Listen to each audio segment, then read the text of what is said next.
Good evening. Oh, for God's sake. Just realized the sound was off on the intro there. My apologies.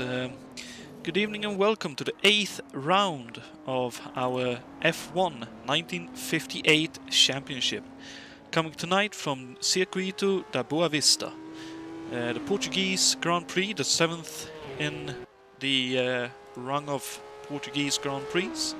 And a very quick disclaimer, the broadcast will be run with a track at slightly lower detail than what I would like to run it at, due to the very taxing nature of this track. My system is not the newest and it's struggling with this particular track. But with it being the first time we visited this place, I still wanted to broadcast. So I hope, even with slightly lower detail, that the race will be good fun to watch and that you'll enjoy what we bring you tonight. In the background, warm-up is underway, but let's first and foremost have a look at the track map. We're at Circuito da Boavista, which is located in Porto, I believe. The track most recently in international racing was used for the WTCR, or WTCC as it was known back then, between 09 and 13, every other year for 3 years. And back in the day it was used for, I believe, 8 Grand Prix then, before it was decommissioned as an F1 racetrack, but tonight we get to see it in action once again. This is obviously the F1 Championship, where the points after round 7 for the top 5 sees Tim Hiller in the championship lead on 28 points. Juha Boos lies second on 26 points. Brian Yannick lies third on 22 points. And then a little bit of a gap down to Thierry Canola, fourth on 15 points. And David Yates, fifth in the standings on 12 points. It's interesting to see as there's a big moment for drivers on my screen, that in the manufacturer standings compared to the driver standings, Ferrari leads on 36 points. Their actual points gain is 39, but due to dropped scores, that is being taken into account in the overall standings. Cooper and Maserati share second place in the Manufacturers' Championship on 26 points each, so 10 points adrift. Van Wall lies fourth on 14 points, and Lotus is fifth on 10 points. And I think we shall have a very quick look at the tyre rules for this event. Our drivers will be limited to 3 sets of tyres for the event, that meaning qualifying, warm-up and race. So presumably the drivers will have used 1 or maybe 2 sets in qualifying, saving 1 or 2 sets for the race. As someone else had a bit of a moment as well, you could hear in the background there. And I believe we shall have a very quick look at the trivia question as well for the evening, so you have something to consider during the race, where it may on occasion be a little bit of a slow run. So the question for you all is, who won the last Portuguese Grand Prix held at this Boavista circuit? Was it A, Jon Surtees? Was it B, Dan Gurney? Or was it C, Jack Brabham? I will say I know the answer simply because I was checking the track layout and track circuit names, corner names before the event, where the information was given to me. If not, I would have guessed wrong on this question. But anyway, let's see if we can catch up to a driver on their way to a lap out on track. Let's see, I believe I think actually Gabriele is closer to the start-finish line, so let's ride on board with Gabriele as he heads down the start-finish straight along the harbour side. I believe this is... yep, that's turn 1 at Via de Castello do Cuello, and then down this Avenida da Boavista. Very long uphill stretch, really stressing the engines. This is definitely a power circuit overall, where those with higher, bigger displacements will have a bit of luck at their sides. Over a bit of a hump and then up another bit of stretch of road, and then we'll be braking hard heading into turn 3.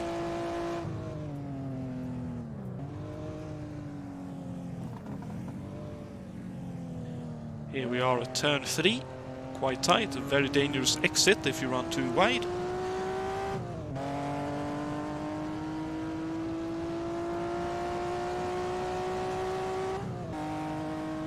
And of course we can see here up another hill and then another hard braking zone into turn 4. Another very tight left-hander, probably taken at first or possibly second gear in these cars. Then up to turn 5 and 6 at Avenida de do Porc, which is this stretch of road right here.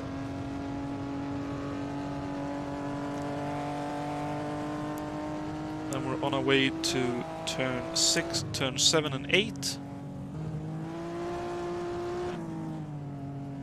which we can see here is slightly banked. Ooh, a little bit wide here for Gabriele, just about able to hold it.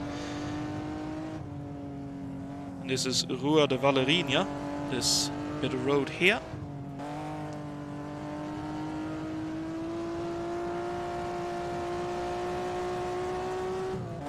Through a lot of turns and then heading down to a right-hander, quite tight. Taking at quite a bit of speed, but with a wall on the outside. Down to a right-hander and then Rua da Villanova. Down here, double left-hander.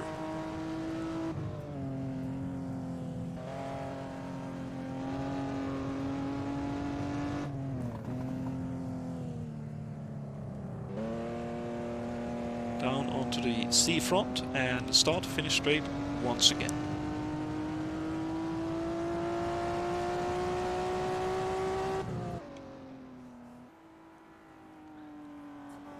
And I will say, I can't do much about it, but we will see some frame drops early on and at a couple of places around the track, even with the lowered graphics, but it is what it is. Thank you for bearing with us with that, I suppose. I should say.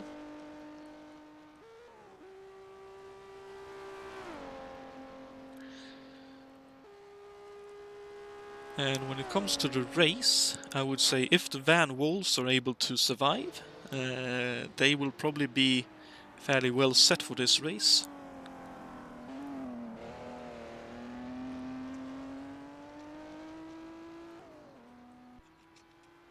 But obviously, with it being a street circuit, anyone who's able to keep the car between the trees and lampposts and other bits and pieces will have a very good race going in this one.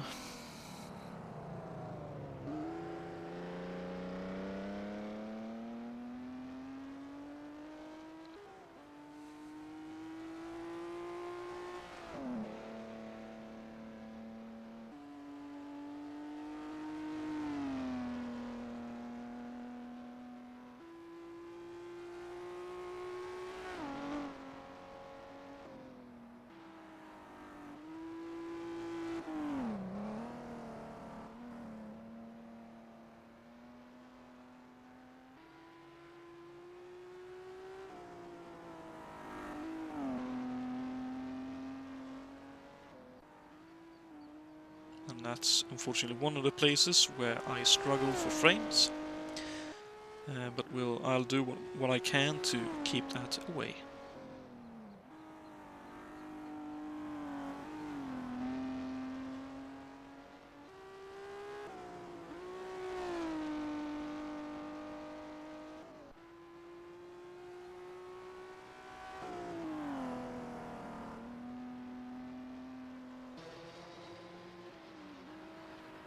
Down towards the final turn,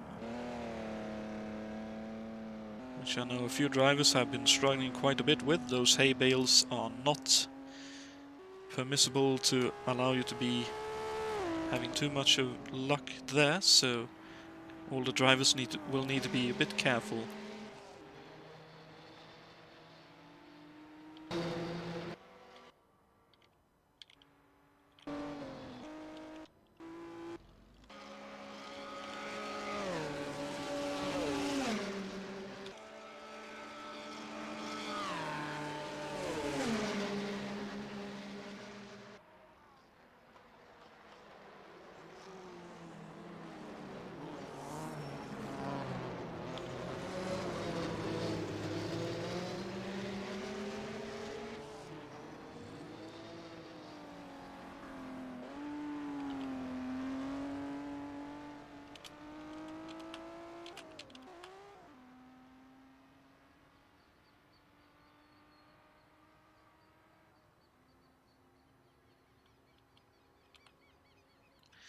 And with time running out, looks like we are heading into the race session.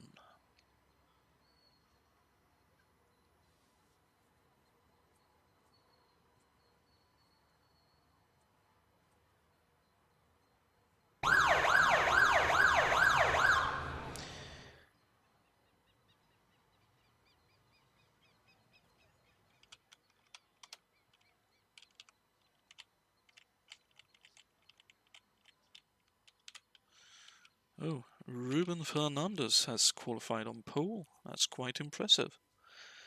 I know he's shown some good pace. Oh dearie me, that's not good.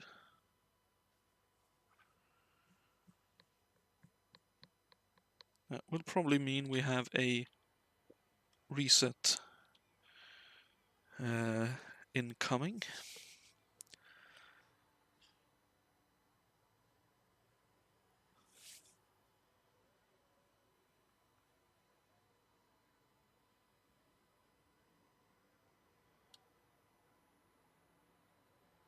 And it looks like that is indeed the case.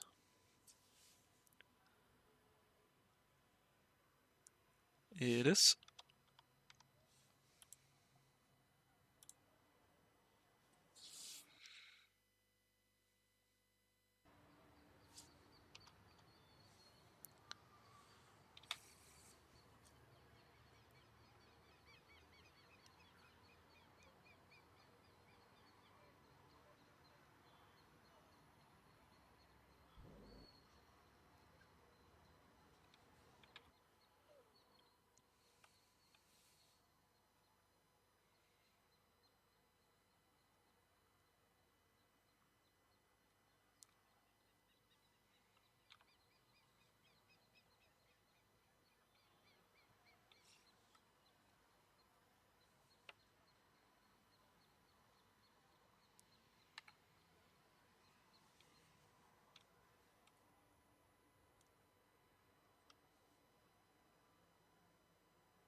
And let's see if it's going to play nice this time. Hopefully it will be.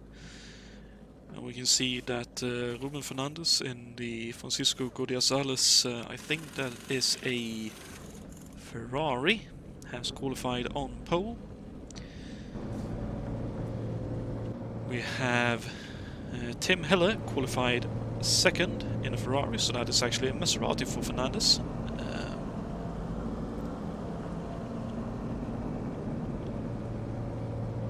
as the game is a little bit troublesome. There's a lot to load, as there's further troubles clearly, which I did not see.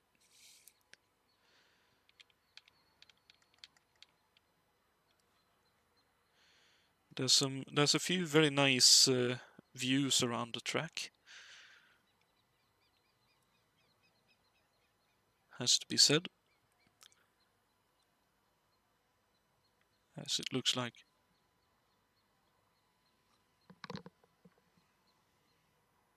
we're heading into another reset here. While this is all being sorted out, I shall bring you to this screen, and I'll bring you back to the track shortly.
Unfortunately, it seems we have a similar track issue as we had at Sunfort, so we will be trying to run this race the similar way we did at Sandford, so stand by for another couple of minutes and we should be good to go.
Okay, looks like the server has been reset. We're just waiting for one more driver to rejoin the server.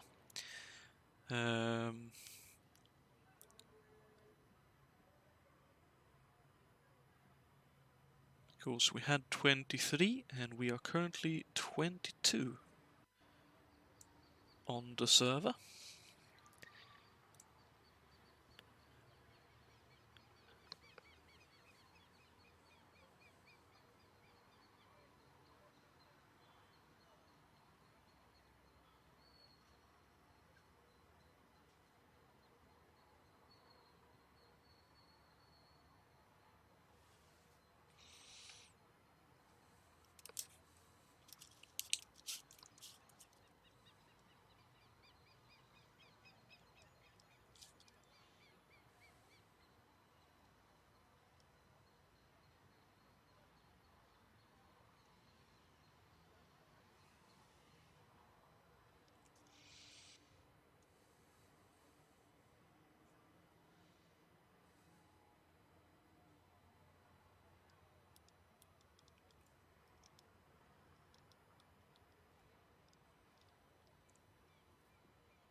Okay, so looks like we are about to get underway.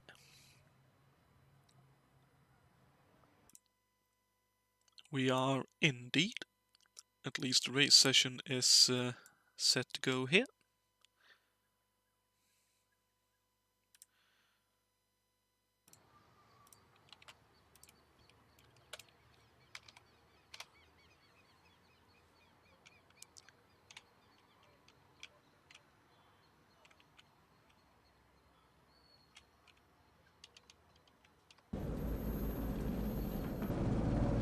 As we have Ruben Fernandez in what I think is a Maserati 250F T2 Leggera. On pole we have Tim Hiller in a Ferrari 246 on second place on the grid. Anders Nilsson will line up third for Van Wall. Gabriele Del Piccolo lines up third in a Maserati 250F. I think that is a T156. Juha Boos will line up fifth in a Cooper T45 for our Seawalker Racing team. Peter Lavac in another of the Coopers in sixth. Jon Tim will line up seventh in one of the Maserati T2s, I believe. Miguel Drexler lines up eighth for Van Wall, with Sibagnoni in a Maserati 250 FT3 Piccolo. Rounding out the top 10 is Giovanni Centurame, starting from 10th in a BRM Type 25, as I think the race is already underway. Looks like it, so... Oops, I need to get that on the screen, there we go. So the race is underway. As we see Hille, followed by Nilsson now, and Fernandez. Riding on board with Michiels, currently in 10th. Looking ahead at Miguel Drexler, trying to go past Miguel Drexler. Looks like the Ferrari will be able to outpull the van wall. He's able to, and look at that poor Hlavac in one of the Coopers, absolutely standing still in his car up the hill. But under brakes, he is far stronger, goes up the inside of Saber, Saber in one of the BRMs. Ooh, and Saber wide, KO going up the inside here, and looks like he will be up to 8th.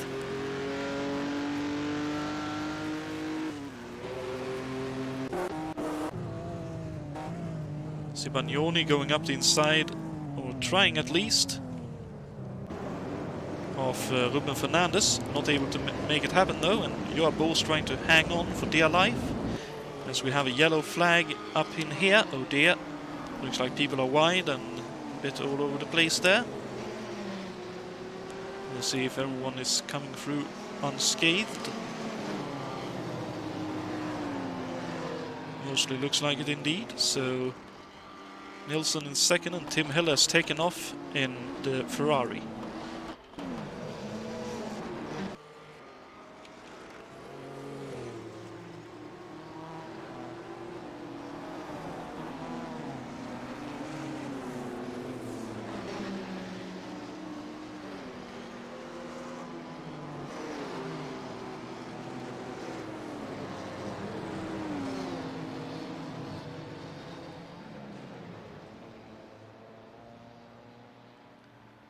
As we can see here, Jason White and Anil May currently bringing up the rear of the field.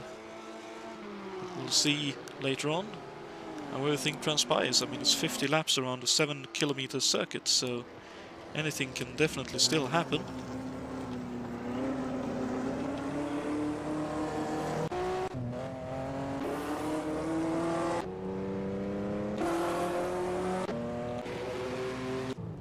Oh dear, Jon Tim has had a moment down at the final turn. I think he may have run too wide and hit the hay bales.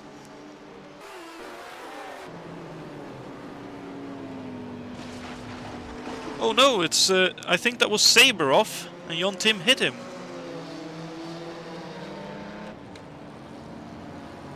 It was indeed David Saber off, so Saber went off at the final turn, and unfortunately Jon Tim with nowhere left to run. Dave Miller in the Lotus, running 10th now, with Centurame in 9th, Hlavac in 8th, Del Piccolo and Michiels fighting over 6th, 7th and 8th along with Hlavac. Michiels in 6th, Bos in 5th, Sibagnoni in 4th, Fernandez in 3rd, Nilsson in 2nd and Tim Hille in 1st. That's Miller in 10th, then we have Chacon 11th, Rocha 12th, Tim 13th now, Drexler 14th, Ray Riddle 15th, Amaral 16th, looks like Hackman and De Vries in a battle for 16th and 17th and 18th, Wattmann in 19th, and then about a 10-second gap back to Jason White, and I'd assume Anil May ain't too far away either. Oh no, Anil May has retired as well. Oh dearie me. So the track already taking prisoners here.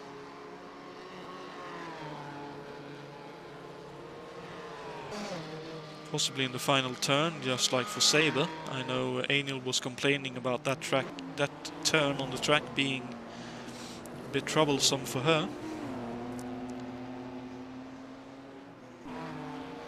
So we're now watching Mikhail's Hlavac and Del Piccolo.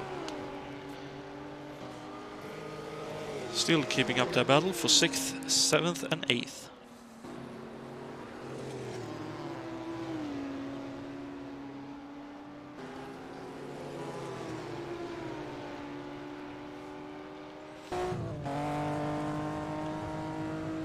Oh, it's Hlavac looking up the inside of Mikhail's. Ooh, just about able to hold on to the car. Mikhail's trying to fight back, but both him and Del Piccolo backs off for the final turn. Oh, and look at that full-on slide from Hlavac.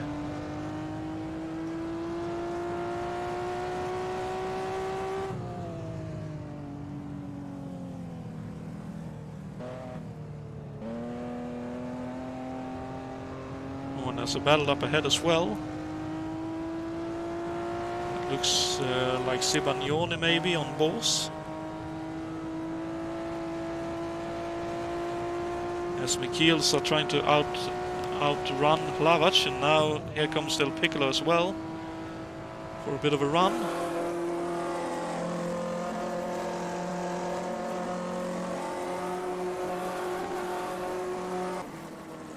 When Del Piccolo trying to outbrake Mikhails, I don't think that'll happen in the old T1 Maserati.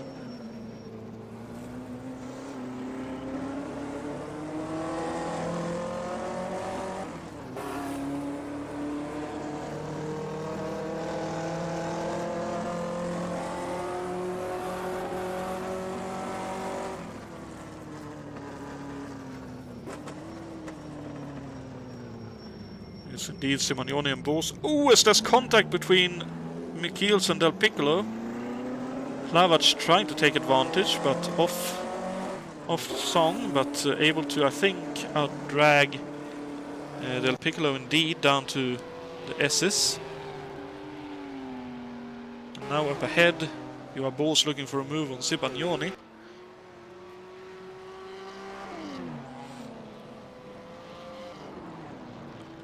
Both of them so sideways through that long left-hander. Ooh, and going around outside, just about able to hold on and not go into the hay bales and destroy the car.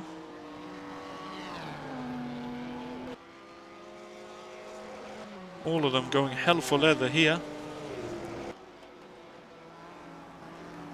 As it looks like Jonatan is in the pits maybe for repairs after the incident with Saber earlier.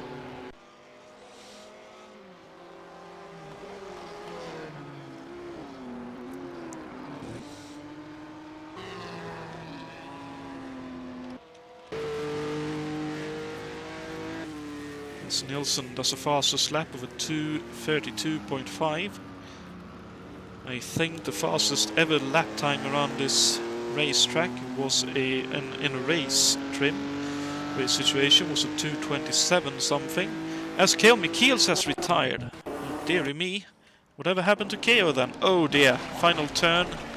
Took a bit too much on the inside by the looks of things. Actually trying to make a move on Hlavac.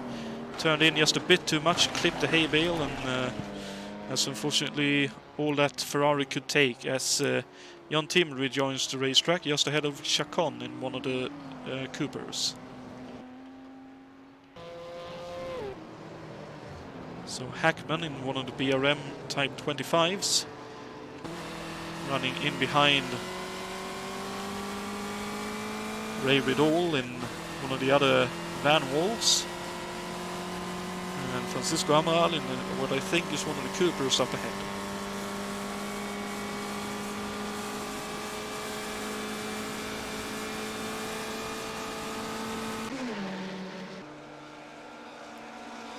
Look at that, Amaral actually trying to challenge Drexler in the van wall up the hill. Not what I expected to ever see, but Amaral outbreaks the van wall quite handily there.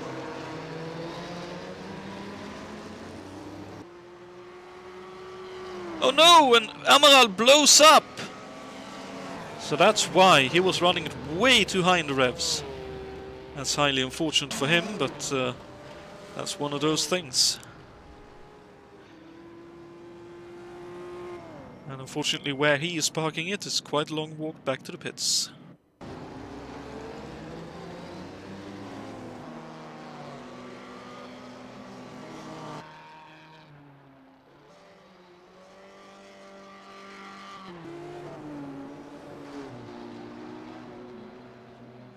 So it looks like Sibagnoni had a very good start, but is dropping back a little bit. Now very near Centurame in the highest placed Owen racing organization, BRM.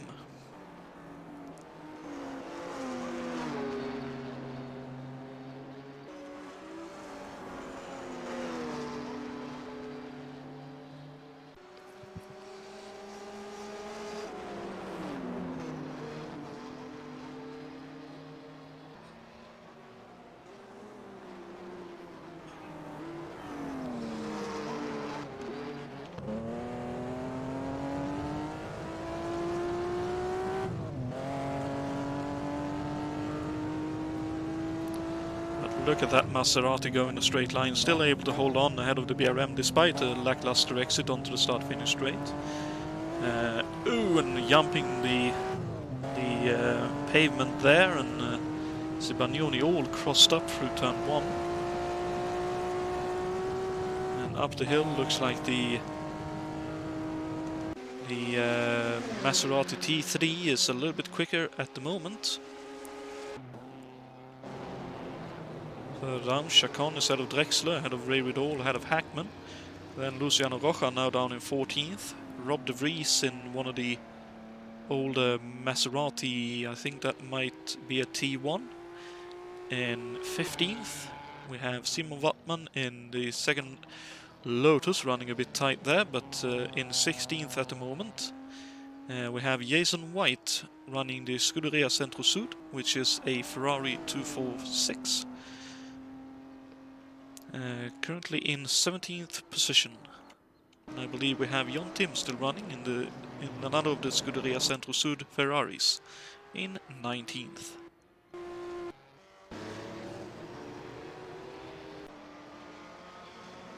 So it looks like some of the battle at the moment is in this group from 10th down to 14th. Where Chacon looks up the inside of Drexler and takes 10th position away from the German. But Drexler trying to fight back, not able to make it happen there. And now through the curve a bit, Chacon should be just a little bit quicker in the Cooper. And then we have Hackman in the BRM and Rocha in one of the Ferraris trying to hang on.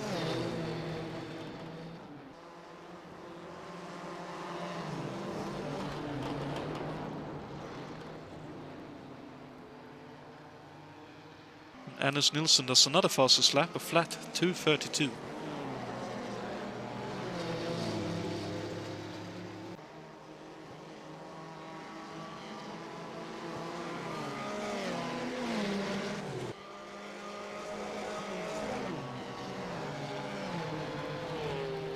As Anders Nilsson has actually taken the lead from Tim Hiller. Hold your horses. Hiller in second in the Ferrari. Anders Nilsson leading in the Van Wall. Hiller trying to fight back up the hill. But look at that Van Wall go in a straight line.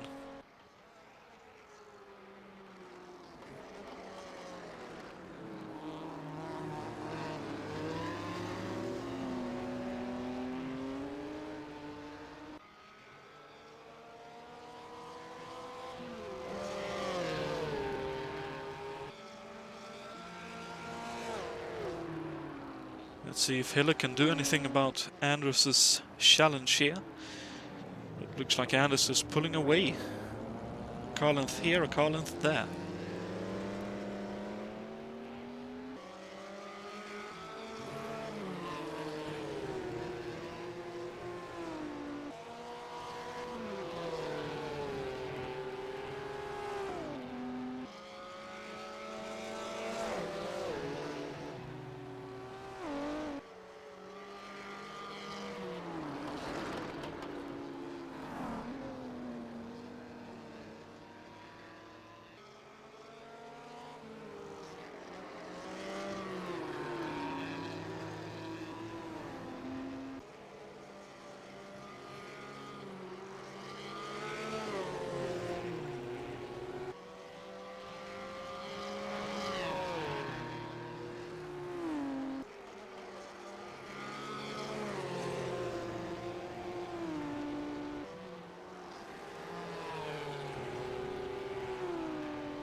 just about holding it between the barriers there for Nilsson. Still ahead of Hiller.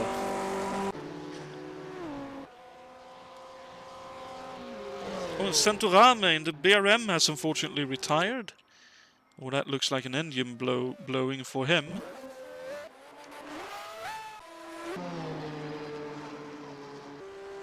Trying to hold on to and challenge Sivagnoni. The engine unfortunately gives up in that BRM. That's highly unfortunate for him. He was having a great race. That's one of the most dreadful sounds in all of racing. Complete and utter silence apart from the air rushing past.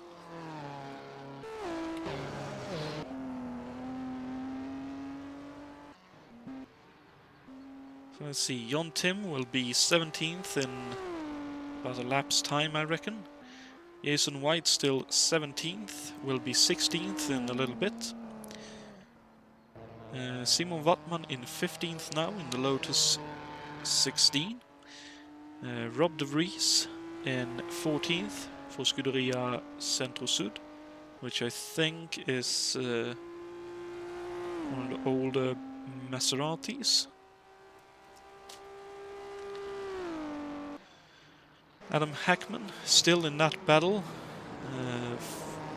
now for 13th up to 9th.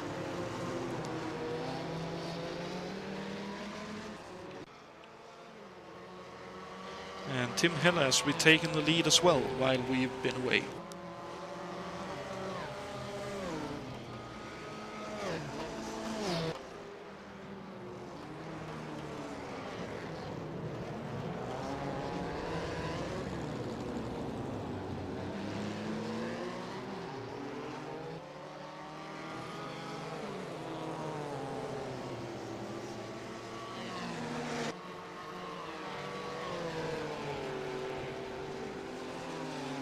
It almost looks like this group will split up into two, with 3 cars, 9th to 11th, with Chacon, Drexler and Rocha, and then Ray Riddle and Adam Hackman in the second group, 12th and 13th.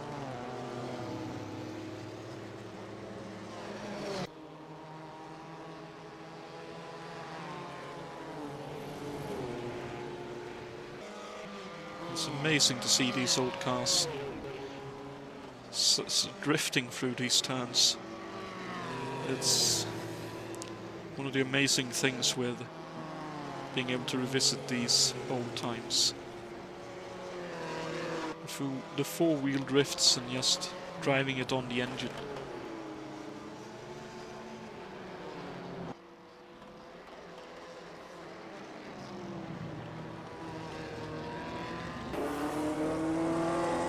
Looking back from Gun Chacon's car down the front straight.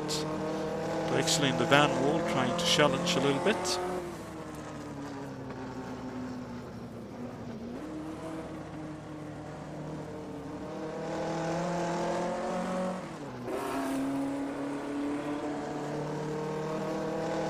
Looks like Drexler might have a chance here.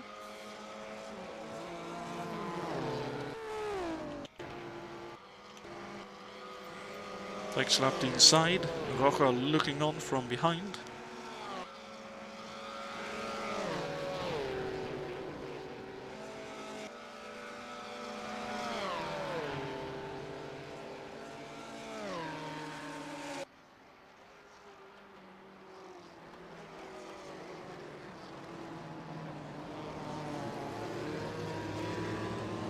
Ooh, and Chacon really wide on the exit. Very nearly slamming into the tree on the exit there.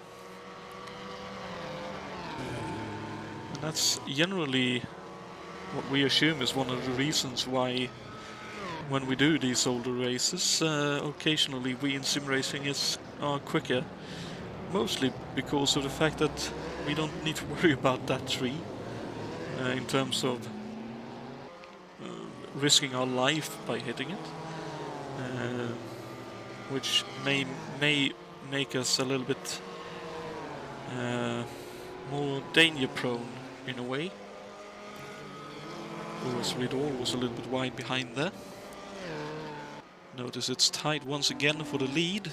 So let's go back to the fight for the lead between Nilsson and Hiller. Hiller has been caught back up by Nilsson. Nilsson did a fastest lap yet again, sitting in behind Tim. It looks like he's lining up for a move at the end of the straight here.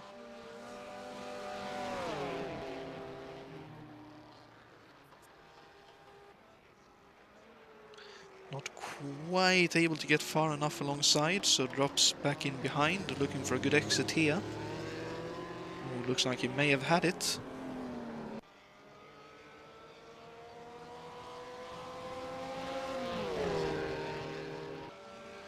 Oh, it's definitely close, heading towards the braking zone. Actually, slingshots passed before the braking zone. That's Nilsson back in the lead, with Hille in behind. And a few seconds back is Ruben Fernandez. And through all of this, Peter Lavac in the Cooper in 4th, ahead of his teammate Boas.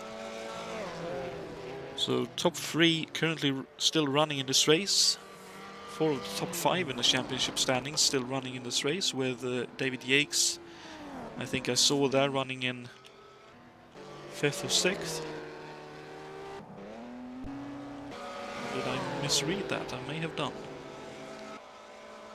I did indeed. So Chacon being passed once again by Drexler and by Rocha this time.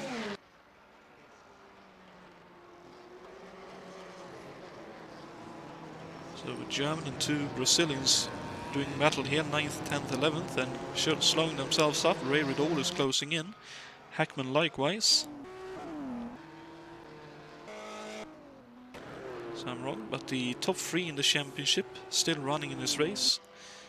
And Nilsson, who's currently 3rd in the championship, 1st on the road. Tim Hiller, who's leading the championship, 2nd on the road.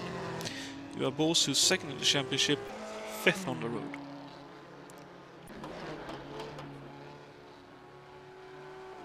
And I say teammates, but they technically aren't teammates, these two. As Bos is running for the RRC Walker Racing team, which was its own team, as Simon Wattman in the Lotus has unfortunately retired. Let's see if we can catch what happened to him.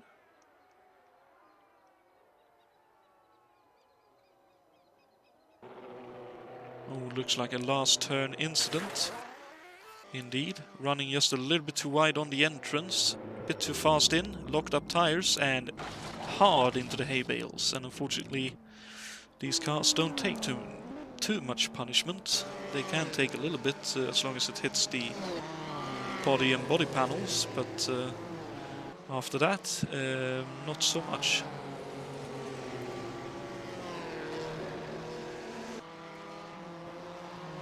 As we're back again looking at this battle between Chacon, Drexler, Rocha, Ridol and Hackman.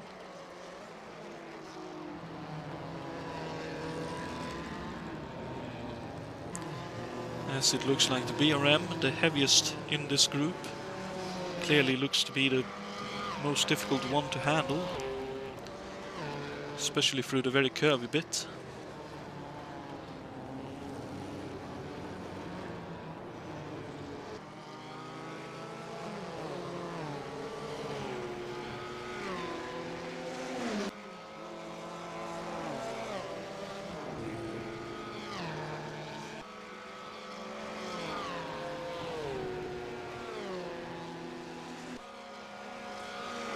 There goes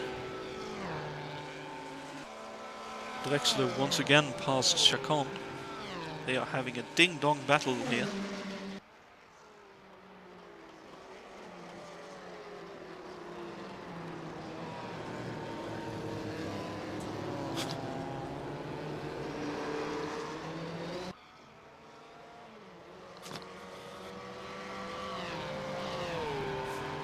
So I'm just trying to take care of a mosquito in here.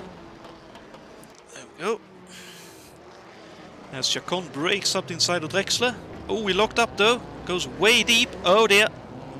tiny bit of contact, but I don't think that'll damage their cars too much. So Chacon, instead of losing 1 position, loses 2, down to 11th. Rocha up to 10th, Drexler up to 9th.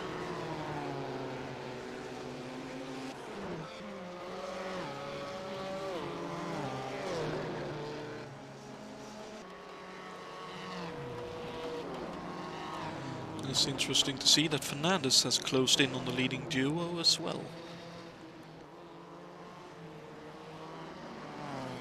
So it looks like Fernandez might be running a more consistent pace here. Not caring much about what the other leading trio are doing. But his consistent running is meaning he may have the car left and tires left when the race is over. As Nilsson and Hiller has been fighting, and fighting once again, it looks like, on the timing. Very close together once again. As Chacon is challenging Rocha. Not able to make it happen there though. Oh, but looking up the inside into the final turn. Not quite.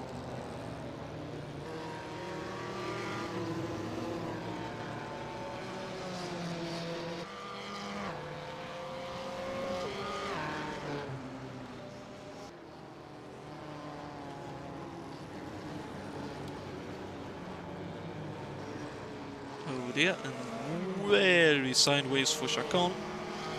That might open up an opportunity for Ray in the third of the van walls.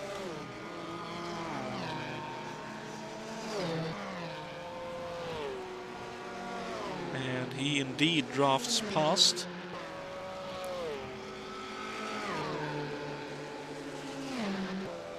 As it looks like Drexler has effectively checked out. Way ahead of the others, Rocha likewise trying to get away.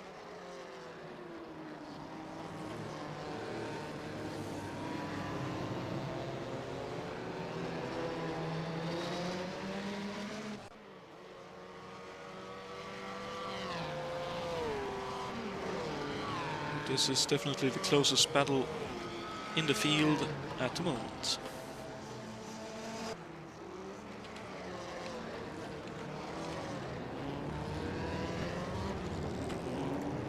Chacon breaks up the inside of Ray there. I think he was able to make it happen. Hackman outbreaks himself. Oh, Chacon not quite able to make it happen. He got too bad an exit there. And Ray was able to get past. Oh no! Bit of contact. Chacon round.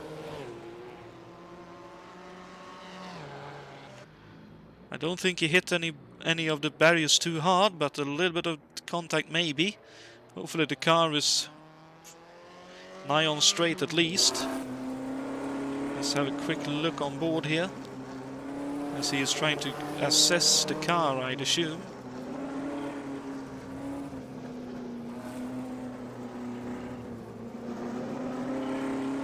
He looks a little bit unsure.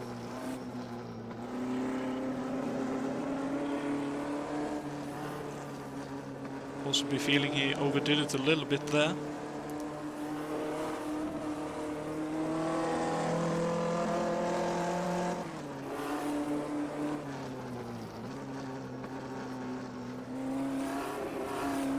Looks like the car is running relatively straight, but obviously way behind the rest of that group now.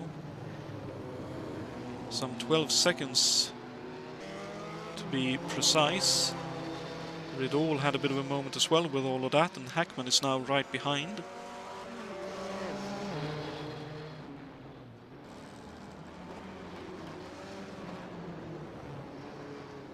Oh, and Ray way wide through turn 1. I think that's all Hackman needs, and he pulls past. At least for now, but the run up the hill is very long, and here comes Ray trying to go up the inside again. Not yet though.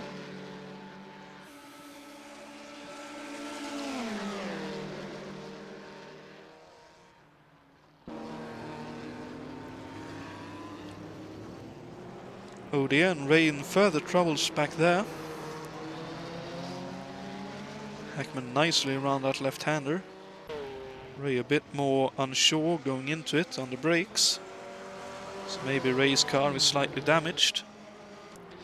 But that unfortunately breaks up that battle. Rocha trying to hold on to Drexler as well as he can. Both of them going around outside of Jason there, who gives them a lot of room in the Ferrari. Nicely done.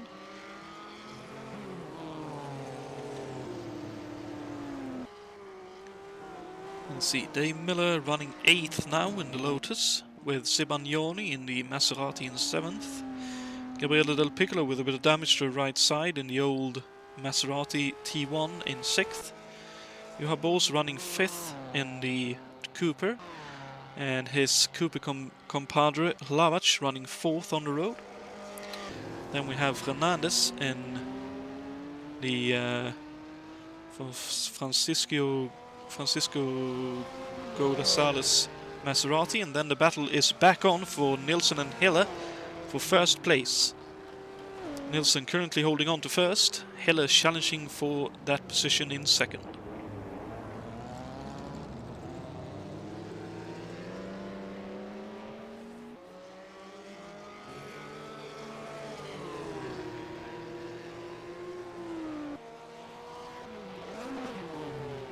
Oh dear, oh no! Nilsson missed a gear and blew the engine! I thought that sounded poor, and it did indeed. That's Nilsson out.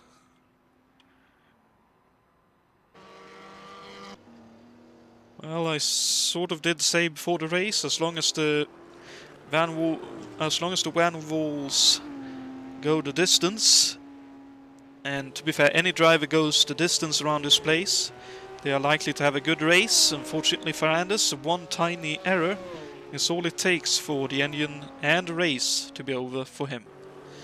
So that means Fernandez up into second in the Maserati, Hiller leading in the Ferrari,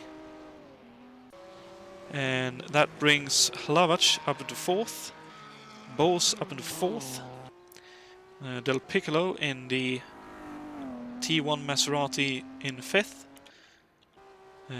That'll mean Sibagnoni in the T3 Maserati soon up into 5th. Sorry, up into 6th now. Dave Miller in a little bit will be 7th in the Lotus. Drexler will be 8th in the Van Wall. Rocha will be 9th in the Ferrari. And Ray Riddle in the third of the Coopers, sorry, Van Walls, will be 10th. And just outside top 10 with that will be Hackman in the BRM.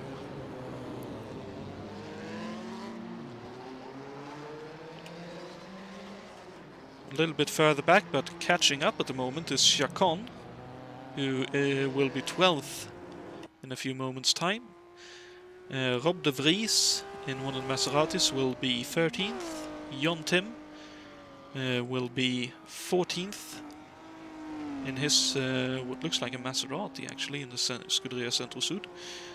And that would mean this is a Maserati, but I thought that was a Ferrari for Jason. Will be 15th in a few moments' time.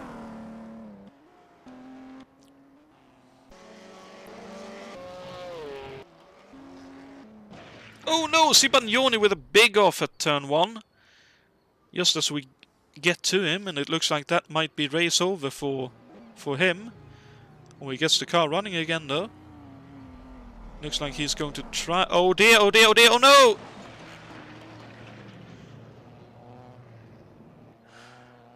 And I think that may have been Del Piccolo.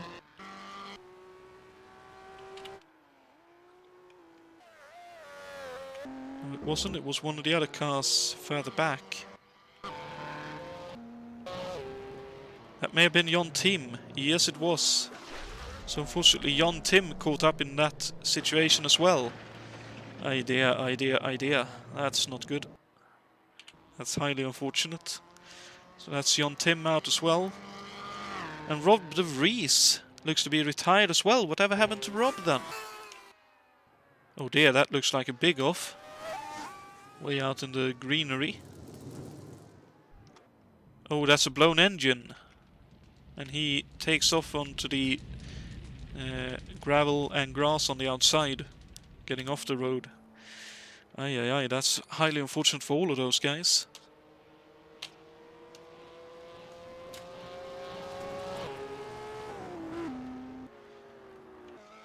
So that's Chacon up into 11th, and Jason White in a little bit will be 12th. Hackman in 10th now, with Ray Riddle in 9th. Luciano Roja in 8th, Drexler just a little bit ahead in 7th. Then quite a gap up to Dave Miller in 6th. An even bigger gap up to Del Piccolo in 5th. Juha Boos still 4th and now 6 seconds adrift behind Hlavac. Ruben Fernandez about 2.5, 3 seconds behind leader Tim Hiller.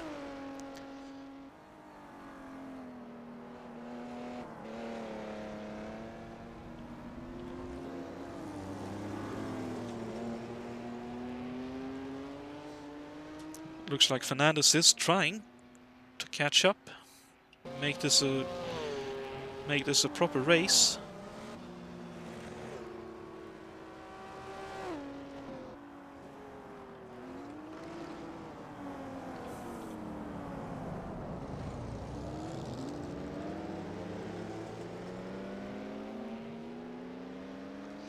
As Jason once again makes room, very nicely done.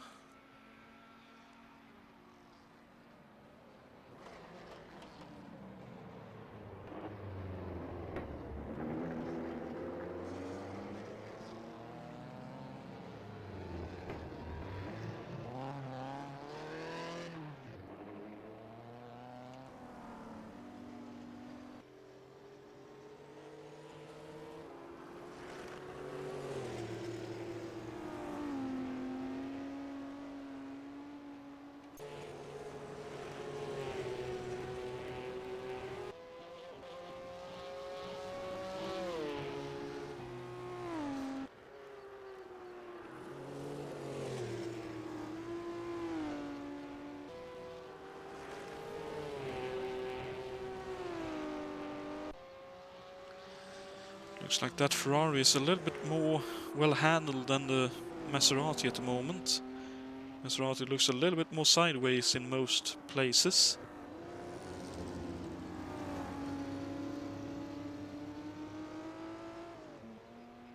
But obviously it is an older design, so that could be part of it.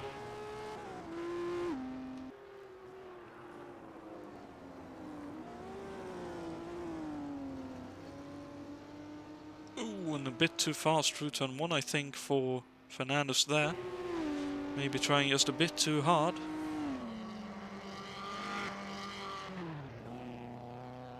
As it looks like for now, Boos has resigned to being 4th in this race. Continually dropping back from Hlavac. Ooh, and all crossed up through turn 1 too. For me that's purely a turn 1, since it's one radius corner. Drexler still with Roja in behind him.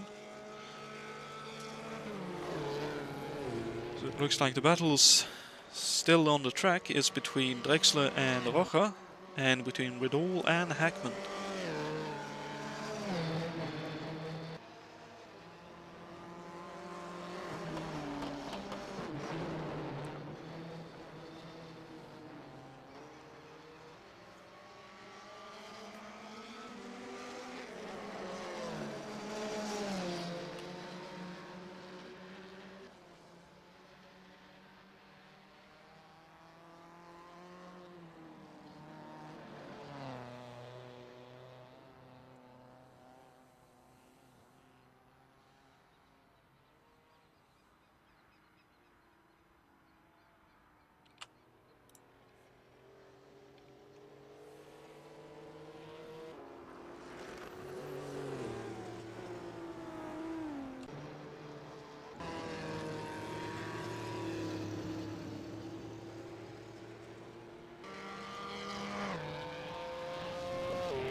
It's interesting to see as well the different takes on how to get through turn 1.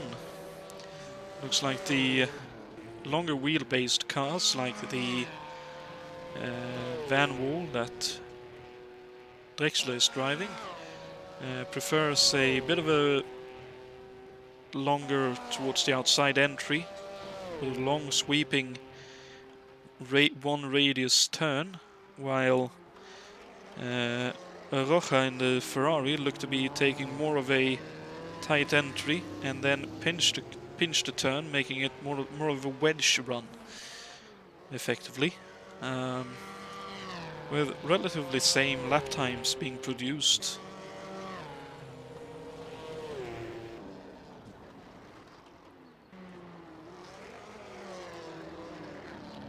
It's a bit similar to how you would see different rally drivers having different techniques for going fast but producing effectively the same stage time.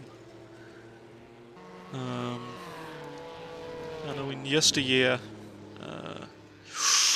Rocha very wide there. Oh, Ray Riddle has just retired. Whatever happened to Ray? Oh, don't tell me that's an engine brake. Oh no, that's a locked brake. Aye. That's almost worse. Locked the inside left wheel on the braking and just couldn't get it unlocked, and careened straight on into the hay bales, and that's the race over for him.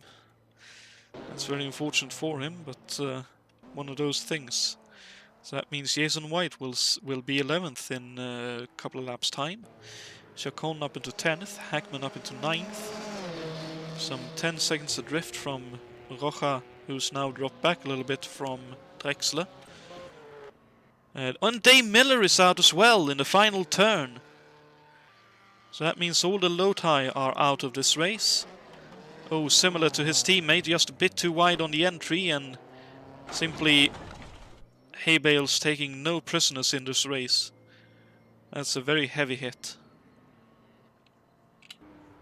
That's unfortunate, very unfortunate indeed. Still Piccolo is in the pits.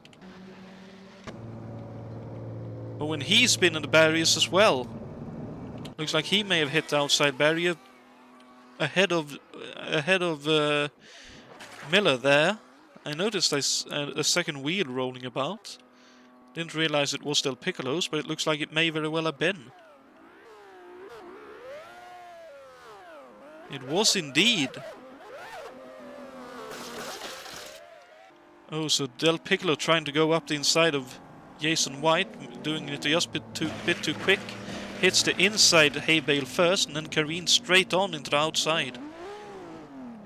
And then into the pits trying to repair the car, but I think that's Del Piccolo retired as well in this race. So that means as long as Jason White can do 2 or 3 more laps, he'll be inside the top 10. So very high attrition in this race, just as I expected. Maybe a bit more than I expected, but high attrition nonetheless.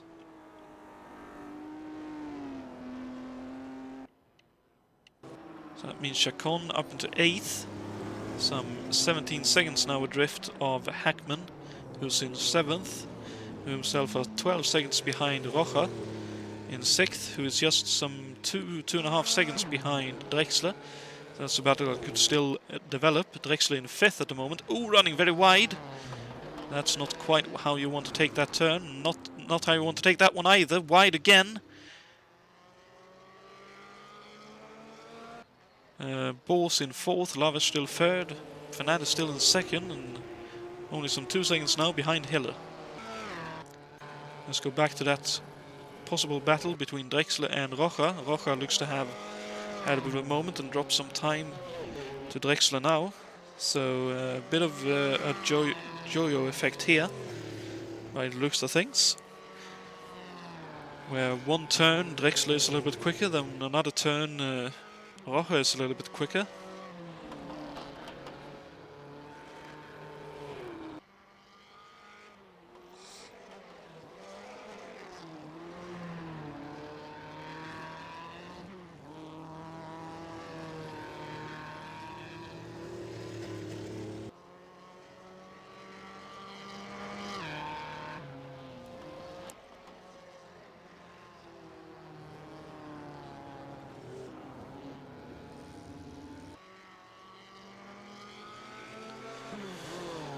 Looks like Drexler is taking just a few too many liberties that could bite him in the behind later. But so far so good for him. As unfortunately now with quite a few retired cars, the start-finish straight is a little bit choppy for me. Oh, as Fernandez is way wide! Oh dear, oh dear, oh dear! That's a lot of wall hits. That's not good for him. Hopefully the car didn't take any major damage and is running more or less straight. Looks like it's slightly crabbing to the right, maybe.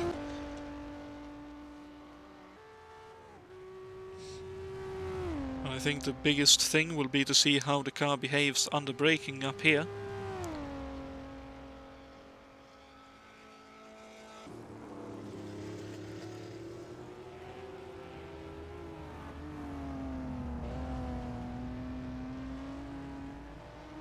That looked fairly alright, actually.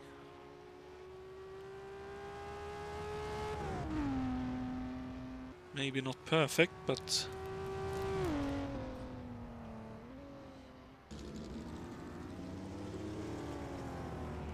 these cars, to be fair, move around a lot on the braking, so... looks like that car is more or less still okay. Though unfortunately with all these retirees, we're out of battles for the time being.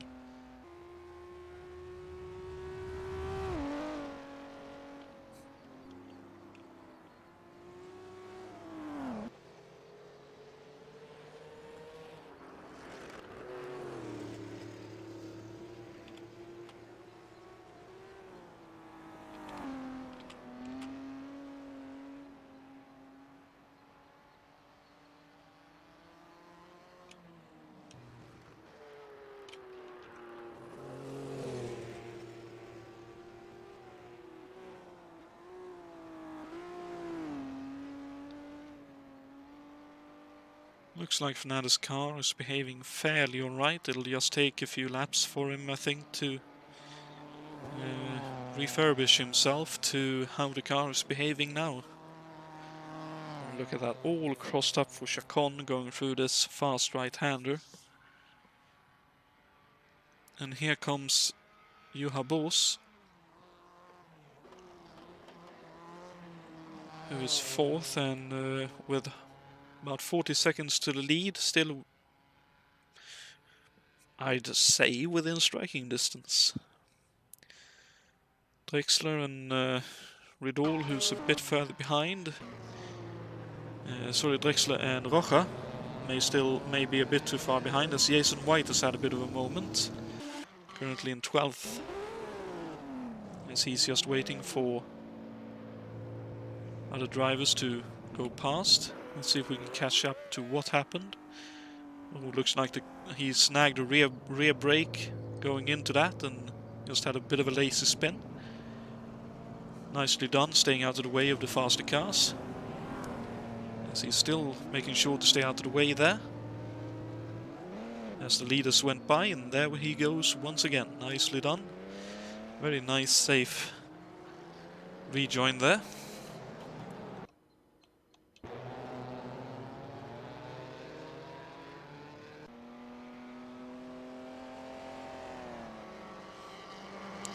Chacon soon to be lapped by his teammate, as Jason White is taking it slow on his rejoin into the race proper. And we can see there how much harder Hlavac is driving the car compared to Chacon. Really trying to use all the handling capabilities and corner speed that he can get out of that small little Cooper.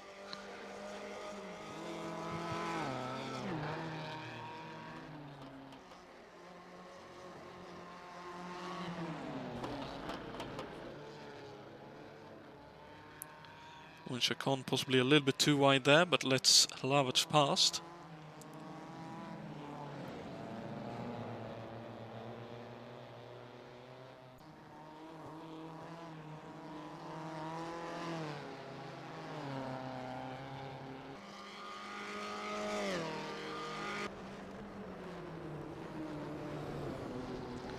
Oh, and another car in trouble. That's Rocha. Rocha in trouble in the final turn.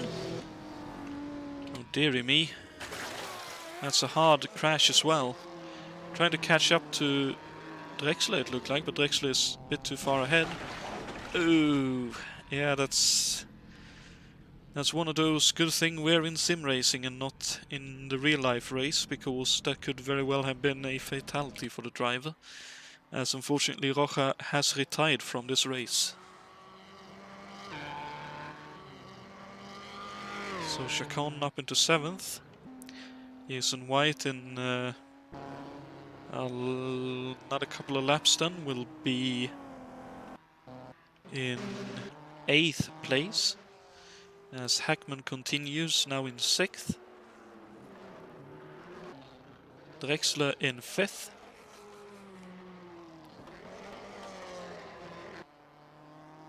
Bo still in 4th. Lavac still in 3rd. Fernandez still in 2nd, and just a tiny bit closer to Hiller now. And Hiller still leading the race, as he's done for the past 7 or 8 laps, I think it would be.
It looks like no fault of Hackman's, but Fernandez looks to have been slightly held up behind the BRM driver.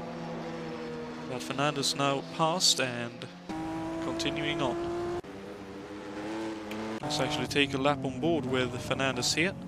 See how he is tackling this 7.4 kilometer track.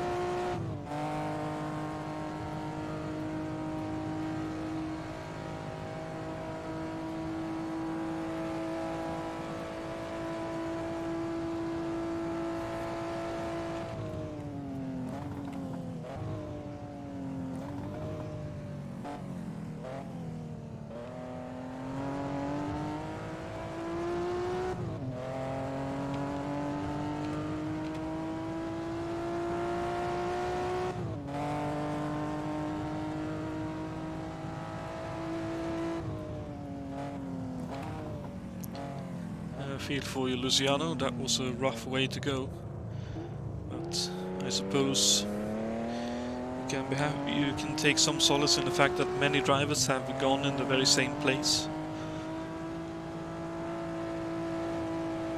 Because it looks like Fernandez is struggling a little bit with the rear tires. That looked very loose for him.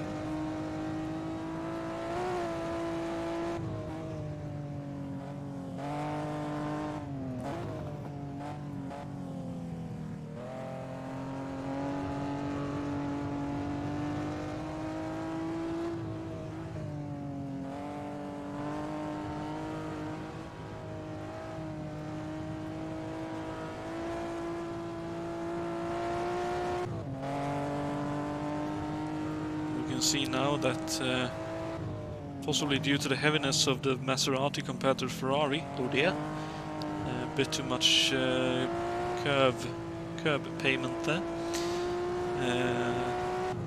Heller is now increasing the gap.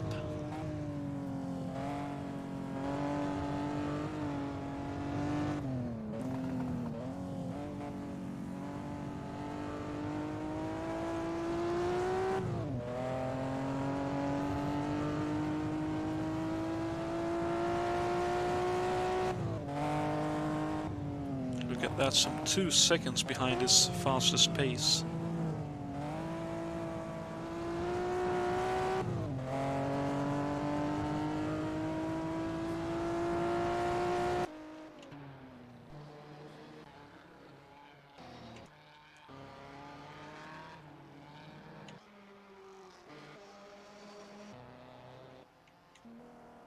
I suppose what we could do for some comparison is take a lap on board with Juha Bulls as well.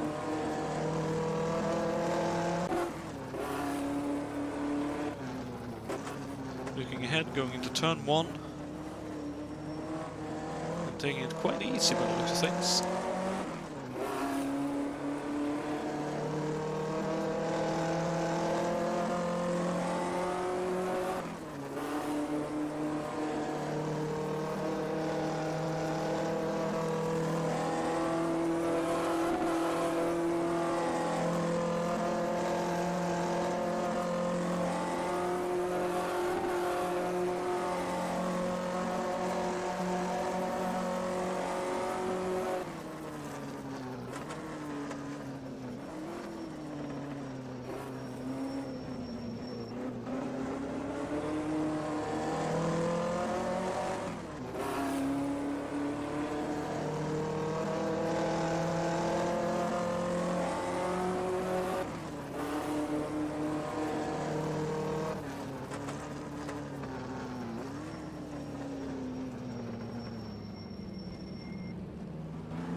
Closing in on half distance, so it's understandable that the tires are starting to maybe for the drivers feel a little bit mushy.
Bulls with a bit of a close shave there.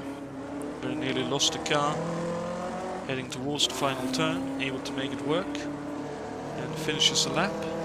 We saw a 2:33 from Fernandez in second, a 2:35 for Bulls. He too about 2 seconds off his so far fastest race lap.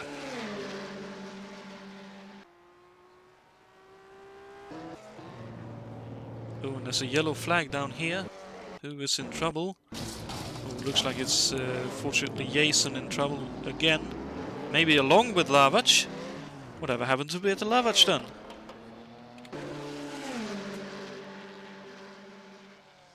Is this one of those wrong place, wrong time? Oh, it looks like it may have been. Oh dear. It was indeed. So White trying to get out of the way and Lavac coming around a blind turn. Fortunately nowhere to go. Didn't lose that much time compared to the driver in front.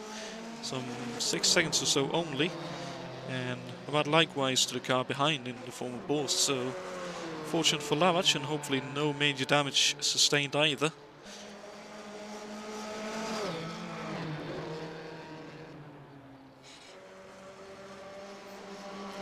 While we watch him try to round up Hackman to finish the point I was making about different styles, different lines, and producing relatively the same times.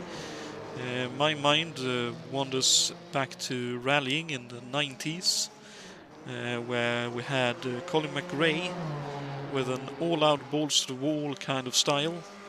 Really something those watching enjoyed.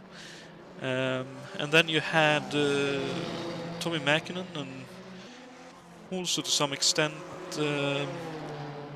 Carlos Sainz, who were far more methodic in their style, a bit more let's get the most out of the turn by being very precise, and relatively the same times. And even in the Toyota team in 1999 and I believe 98, they had both Carlos Sainz and Didier Auriol driving in the team, and Auriol very flamboyant in his driving, very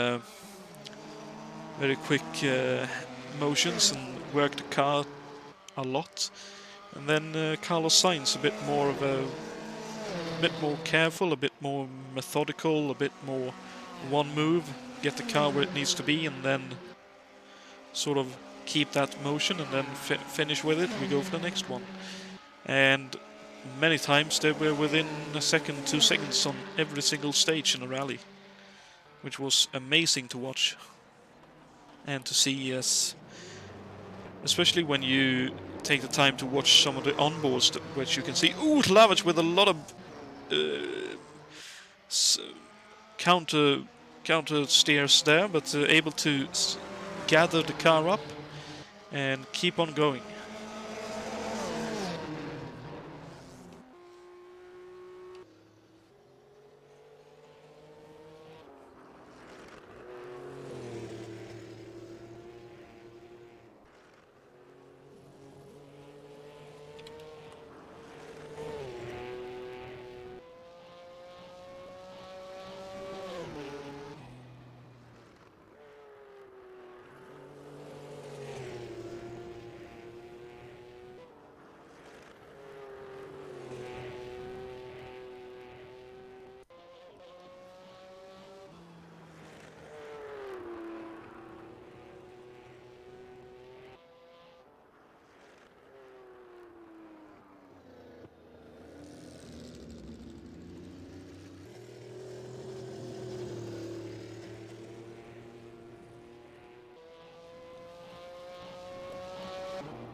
It's incredible to see riding on board with Tim Hiller there, and as we've rode on board with other drivers this evening, to see how difficult it is to see around these bends and to gauge how far away the turns are.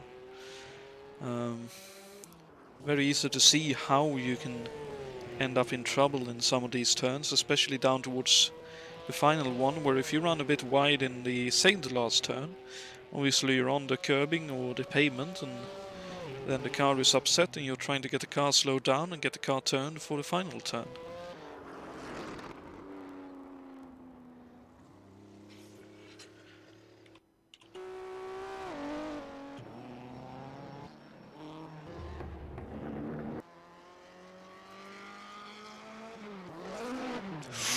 Oh dear, Drexler missing a gear. Obviously now past halfway, fatigue might set in as well. I'd say that was one of those fatigue things where you just slightly change how you change the gear and all of a sudden, oh dear, that gear is not engaged. Please hold together.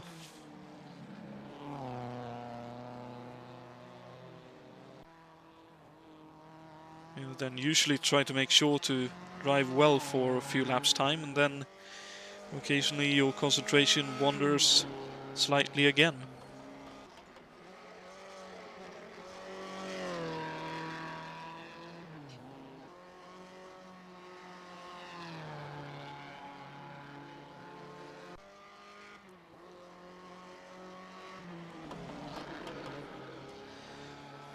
And this track also feels like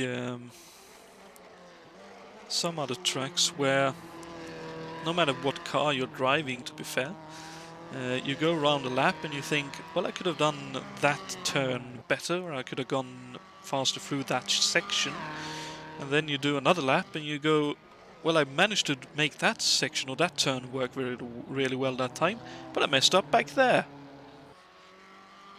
And it's like, every single lap you do, there will be something you're not happy with, or several things you're not happy with, and you simply need to try and keep a cool head and do the best you can to keep up. Keep on doing what you're doing and try to do the best you can to keep the car between the walls.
And for everyone not aware, this 1958 Grand Prix that we are running here was the track location and moment where Mike Hawthorne, after a spin, rejoined by driving against the direction of traffic for a bit, and then was able to turn around and keep going.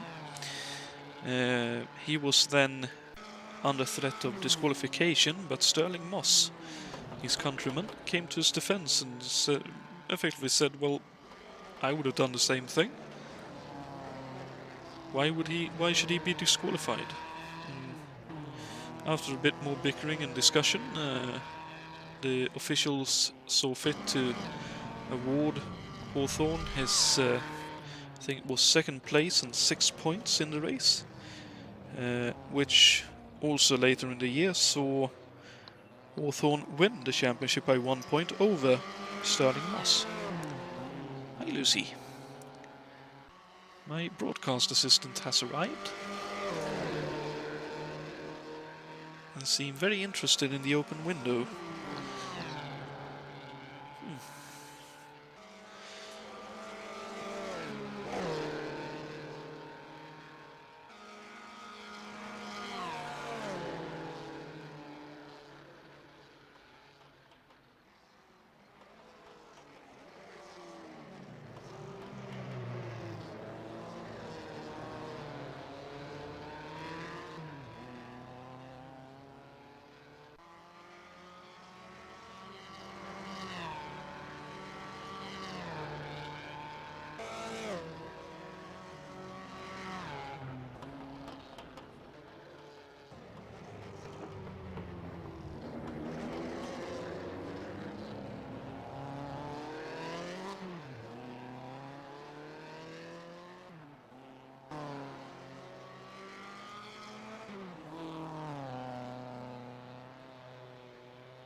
Presumably because I think she's actually now... Okay, she's actually laying in the window, looking out. I thought I've got an air conditioning unit just outside the window. She occasionally climbs out the window when it's open and lays on top of that. There's like a safety safety housing on top of the actual unit, protecting it from too much snow and other bits accumulating on top of it, and she enjoys laying there occasionally.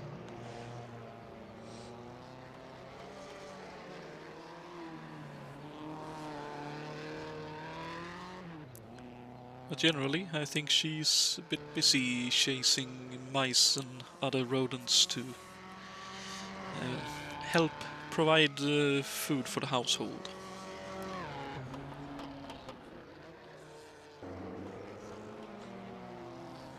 Which she is very proficient at, it must be said.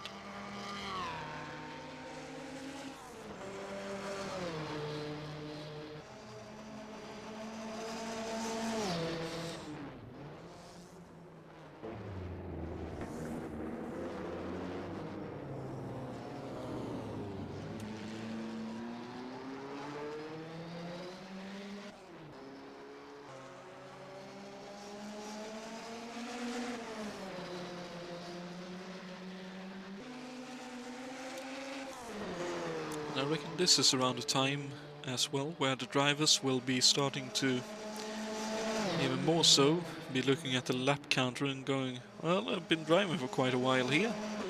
Look up the lap counter. Oh, 20 laps still to go. How?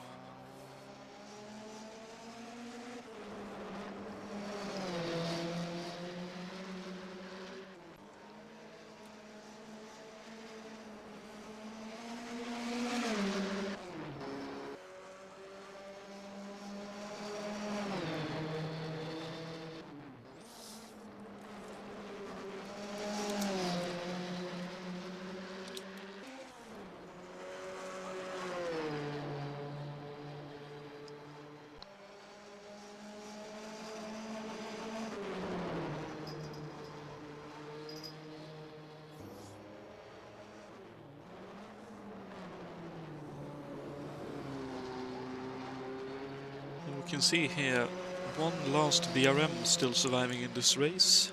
Type 25 in the hands of Adam Hackman.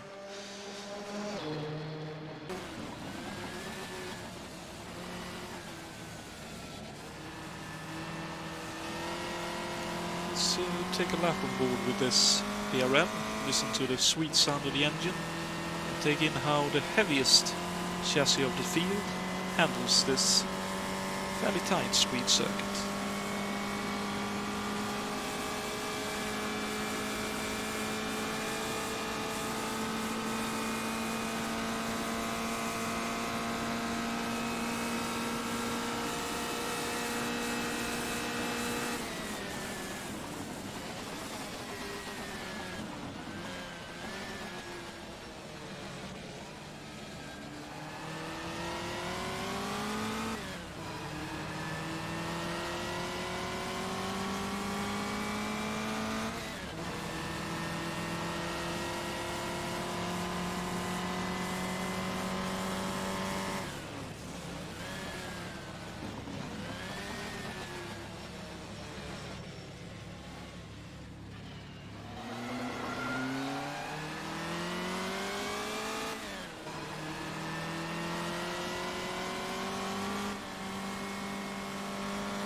Unfortunately, looks like Jason White has retired from the race. He soldiered on for quite a while, but unfortunately, looks like the race has come to an end for him, and it happened quite a while ago now, I'm afraid to say. So I won't be able to get what happened to him, but something happened.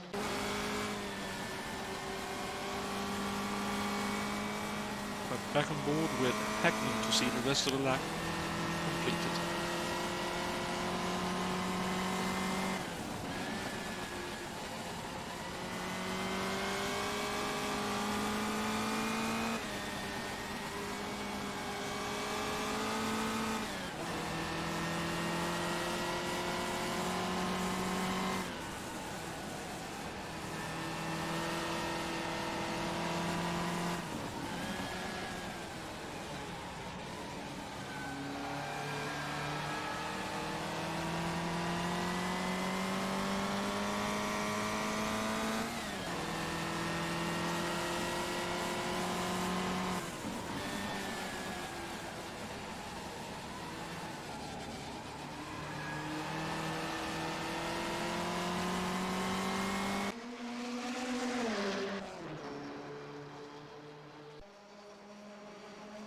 One of the, shall we call it, screamier engines in the field.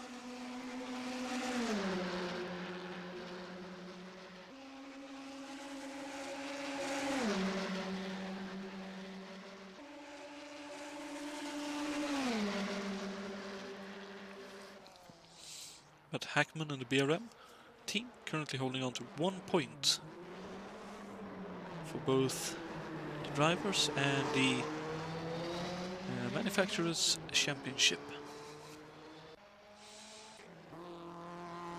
And currently in 7th is Bruno Chacon, still holding on and doing a very good job, just outside the points for now.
Fair dues, Anil May, but I'm not sure that interests Lucy in terms of just chasing squirrels. I can forward that suggestion after the event, or if Lucy comes back in here. I think I was a bit too unfun in not giving her enough attention.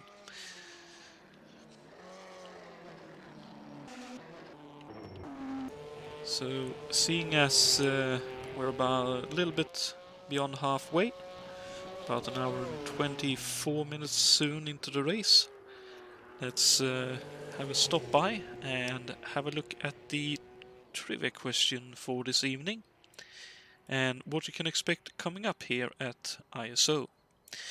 First and foremost, next race, I think, coming up will be the 19th Grand Prix de Belgique, round 9 out of 10 for the 1958 F1 Championship, taking place on Sunday, October 9th, which will be possibly the final championship race in this series to be broadcasted. It'll depend on whether the championship is sealed in that event or not. If it is, then there will be no broadcast of the final round of the championship.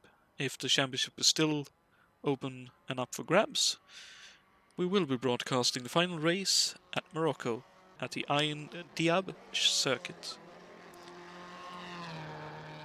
In terms of the trivia question, the question for you all were who won the last Portuguese Grand Prix held at the Circuito de Boavista? Was it A, Jon Surtees? Was it B, Dan Gurney? Or was it C, Jack Brabham?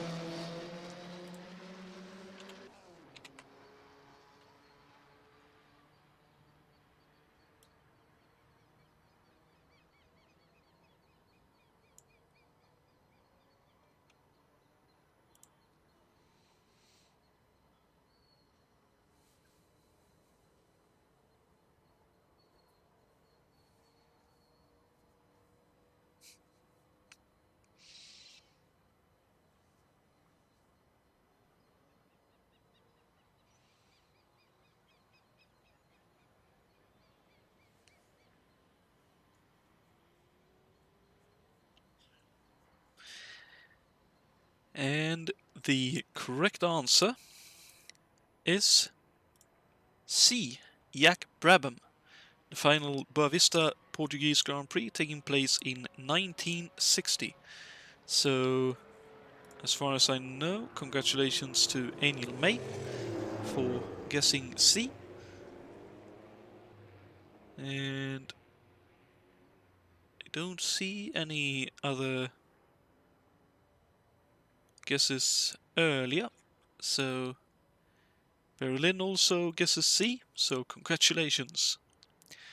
The 1960 event was a race of attrition, which saw Jack Brabham win with only 4 other cars finishing within 5 laps of him in that race. The race saw several future champions retire, such as Jon Surtees, Phil Hill and Graham Hill, with many others joining suit in the retiree department for that 1960 event.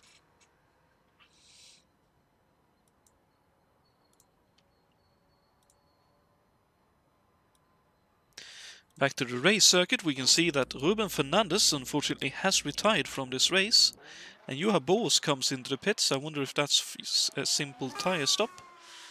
Let's see if we can catch what happened to Ruben.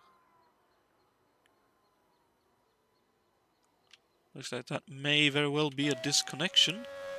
It is indeed. That's unfortunately a disconnection retirement for Ruben.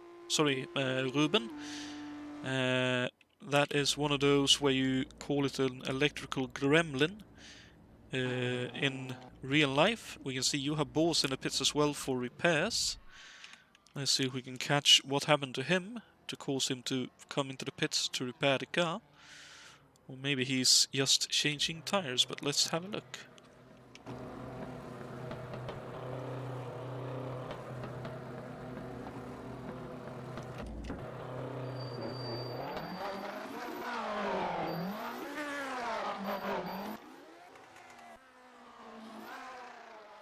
Oh, looks like he's had a moment somewhere.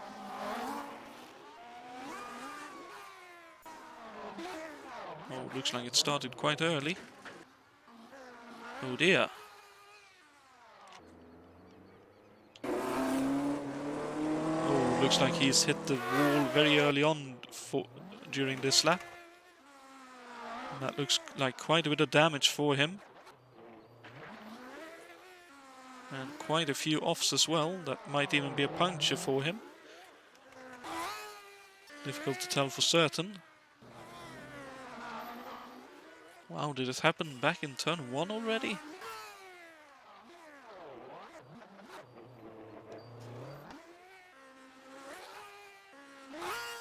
Wow.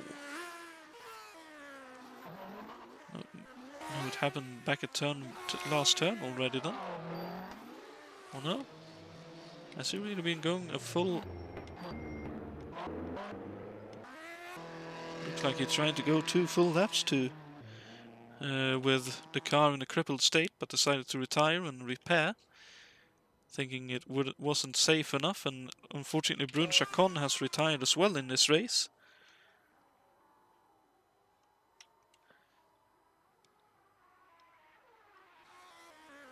Looks like that is a big off somewhere.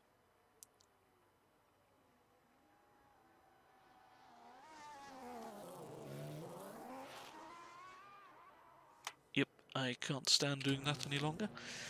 So yeah, Brun Chacon off as well, out of 7th place, so no matter what, your boss is at least secured 1 point in the championship. Ruben Fernandez retired. Adam Hackman up into 4th now. 38 seconds adrift, 39 even. Behind Miguel Drexler, who is up into 3rd, and a podium finish for Van Wall, which I reckon he would be happy with. Peter Lavach up into 2nd in the Works Cooper. And still in the lead, now by 44 seconds, is Tim Hiller with 13 and a half laps to go.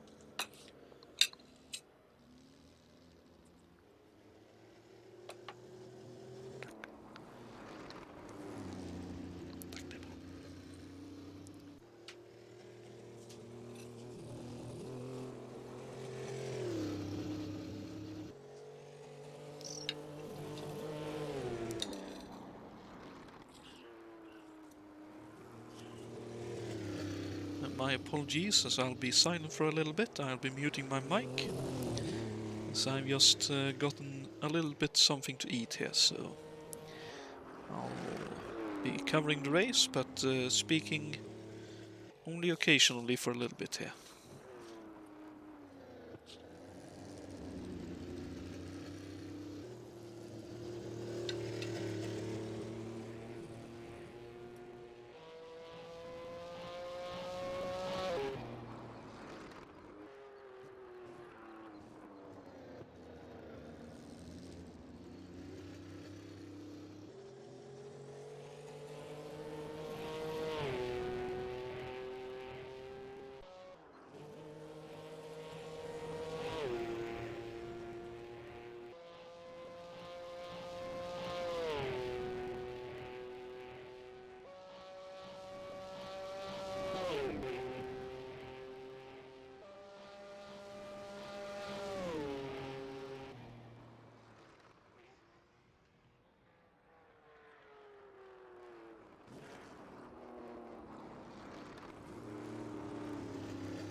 Oh dear me, Pedal Dava just retired. Just moments ago.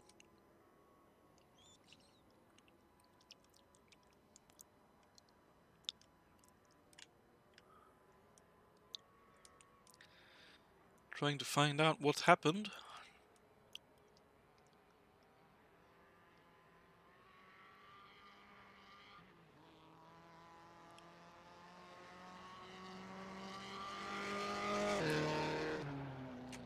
Dear, didn't I hit the replay button then?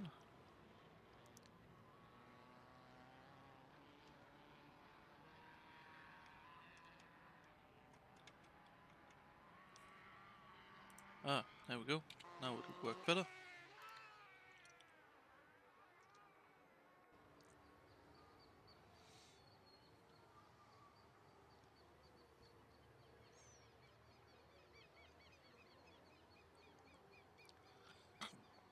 I wouldn't be surprised if it was an engine failure.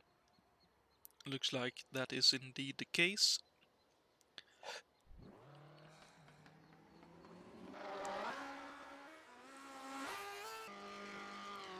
Oh, it happened long before the turn there. That's highly unfortunate for Peter. He was having an awesome race up into second. And it looks like this is going to be a repeat of the 1960s event. The event from 1960 rather than from 1958, with a lot of retirees and unfortunately just a few finishers. As Hackman has also retired. Whatever happened to him then? Oh no, it's down to turn 1. Looks like he took it a bit too tight, hitting the pit retaining wall first, which may have unsettled this car. Went in just a bit too quick, or maybe even a brake failure that, considering how little he slowed down. And a hard hit front end impact into the hay bales on the exit of turn 1. And that's unfortunately all she wrote. So if Juha can just keep going, he'll still score third place points here, which I don't think he expected when he went into the pits to repair the car.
Microphone muted.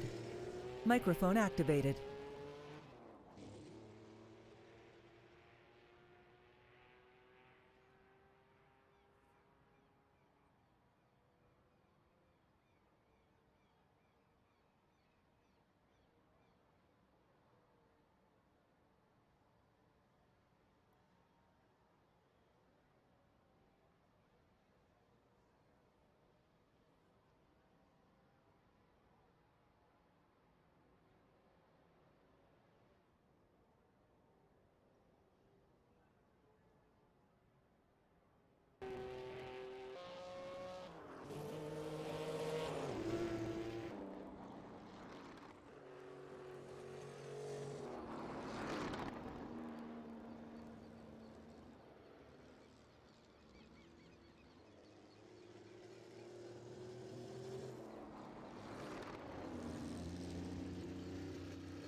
pardon for the last frames down front straight there. That was my internet having a slight little bit of hiccup. But it's interesting riding on board with Tim there to see how much he's lifting and coasting coming towards the end of this race now. Only I believe 7 laps to go for him before this race is over. And as a bit of an analogy, I suppose, is I was thinking about this as I was consuming the little bit of food I had gotten. Leading by a lap in motor racing is a little bit, I would say, like leading by, say, 3 goals in ice hockey, going in for the period pause and then coming back out, where even though you know you shouldn't be playing like to keep the lead, you still do to some extent. And that could be something that also happens in motor racing, where you drive it slightly differently. Maybe you put a bit of strain in the car in a different way, and stuff could happen that way. But for now it looks like Tim is fully in control and just driving the car well within its limits to bring it to the finish of this race.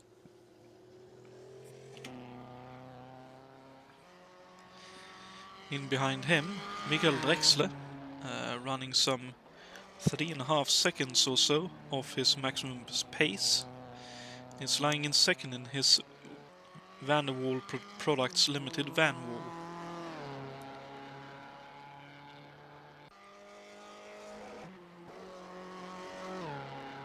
And likewise, looks like he is struggling just a tiny bit to keep concentration, because that looked a bit ominous on the straight.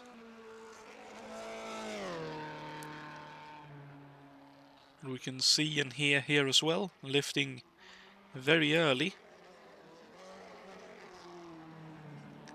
as to not use the brakes too much and make sure the brakes last the distance as well, which around this place, where there are quite a few heavy braking zones, that is just as much a thing as making the engine last.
And we can see here Drexler indeed keeping it nice and straight, keeping it well within the limits of the track and the car.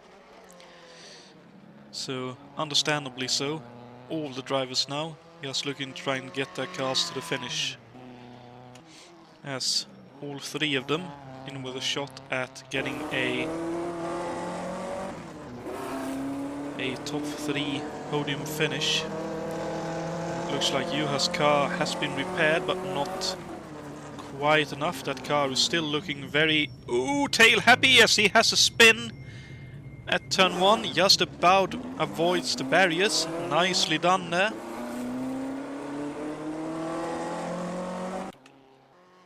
That looked quite hair racing.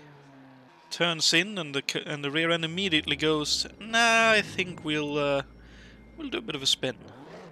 That looked very much like, with it being rear-engined, like some of the old Porsches, where as soon as you looked at it funny, the rear end overtook the front.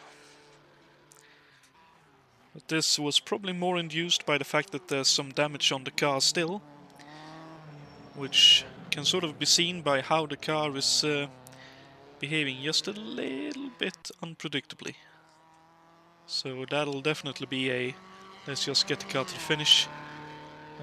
Especially for the championship for you, I'd say.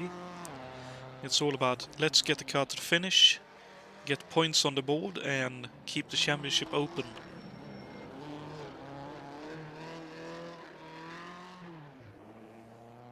Even though that car is looking like a real handful.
Let's have him ride on board the van wall in the hands of Drexler for a lap here.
It's again interesting to see how much they are holding back, but it's also, as Alberto Ibanez has mentioned in the broadcast chat, this is very much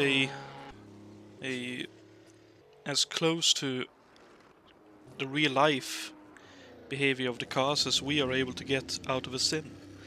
And with that comes mechanical difficulties, the difficulty of just driving the cars around these kind of tracks where the tiniest error leads to retirement on most occasions, and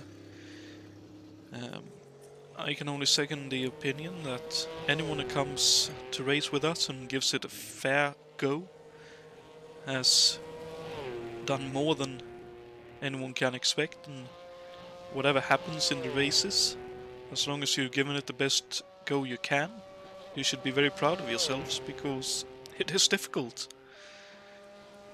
Both driving these in the sim, and obviously they weren't easy to drive in real life either, considering the tires had less grip, the drum brakes on many of these cars.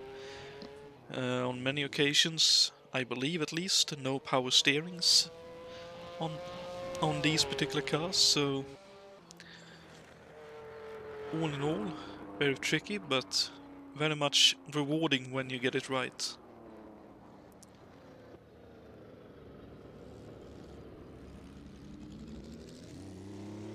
As we can see here, very smooth driving from Tim, as he has 2.5 laps to complete before he is able to extend his championship lead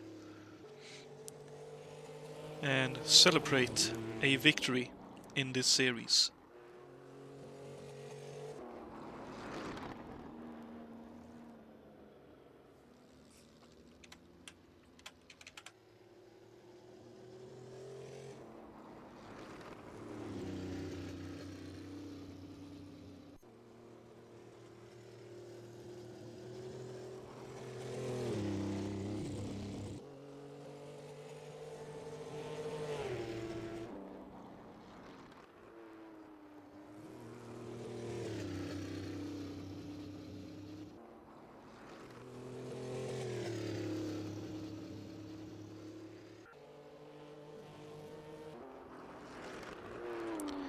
Oh, and that reminds me as well.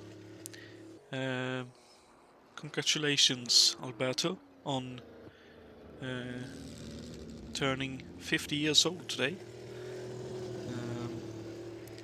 Presumably celebrated it quite well, watching the end of this race, and hopefully very happy with everything as such.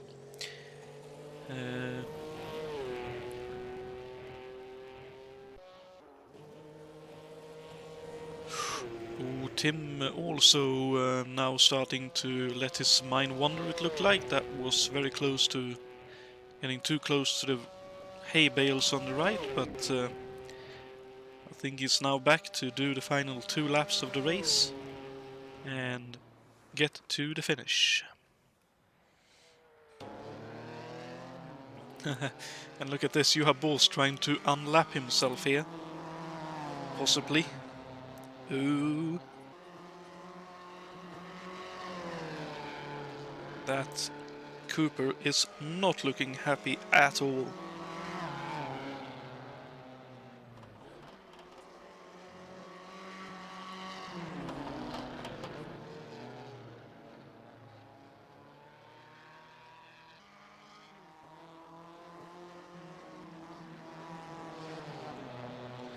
And not too far behind these two on the road either is Tim Hiller.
And coming towards the start-finish line to start the final lap of this race is Tim Hiller.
And I suppose it could be mentioned Tim has driven very well tonight, keeping the car safe between the walls, the hay bales, the lampposts.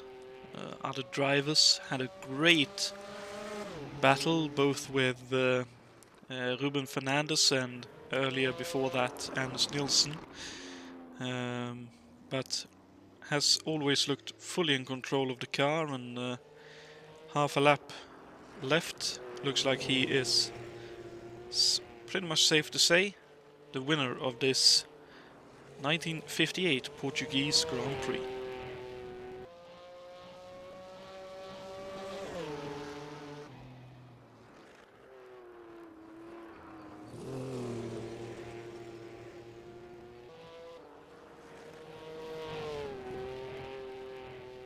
As he has just a couple of turns left, I think he could probably break the engine here and still coast to the finish. So final turn coming up.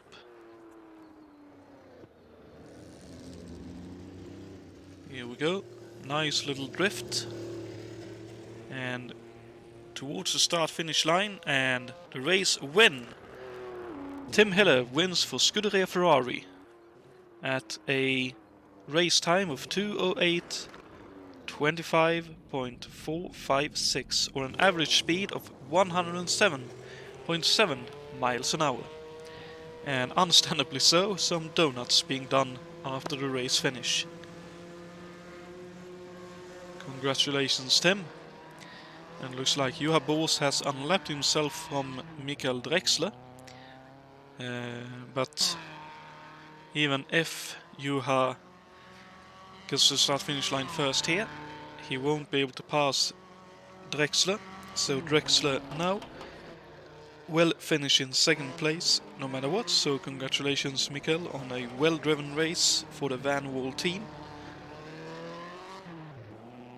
A little bit over half a lap to go for him to finish off what has been a fantastic evening for him, I would dare to say.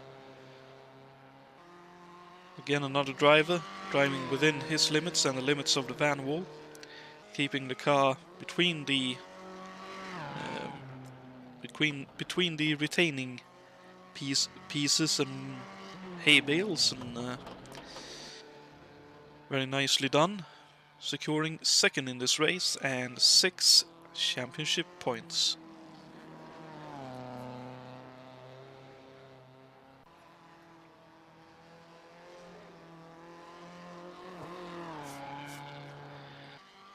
And likewise keeping the car not between the walls entirely, but able to soldier on enough to get the car to the finish. Juha Boos, second in the championship standings coming into this race, 2 points behind Tim. Will now be 5 points behind Tim, heading to Spa next time out. But as he comes around the final turn with a big drift, towards start-finish line he comes to finish third in the Portuguese Grand Prix. And here comes Mikael as well to finish second, to cap off the podium finishers in this race. Congratulations to all of them for a well-driven race, and thank you to all our drivers who turned up to make this race a good bit to watch. And condolences also to all the drivers that did not make the finish. It was a very difficult race and a very difficult track to drive.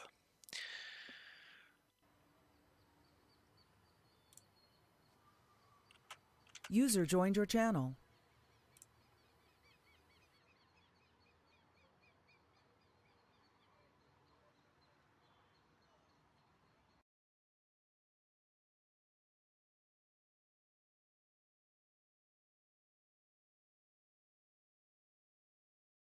Jonathan? I am here. I was just typing away, so I didn't want that to be heard on the broadcast. We are joined in the booth by Juha Boos, our third place finisher in this race. And I suppose, all in all, happy with third tonight. Very undeserved. I'll take it. In other words, happy with it. I'm sort of. Well, considering where you were, some just over halfway, I would say that's probably a happy to get the car to the finish at all. Yeah, that looked like a real handful. Expected. Yeah, it was. I don't know why. I think I picked the wrong van on the braking. I missed it, bent the suspension, crawled around for 2 laps, waited for it to pit. I thought if somebody retires, I might get a point. And well, I ended up getting a few more. Well, as I said, not deserved, but all counts. Indeed. But anyway, Tim was way quicker, so that would have never caught him. Yeah, it looked like Tim had that Ferrari well and truly handled tonight. And even better in the same car as me.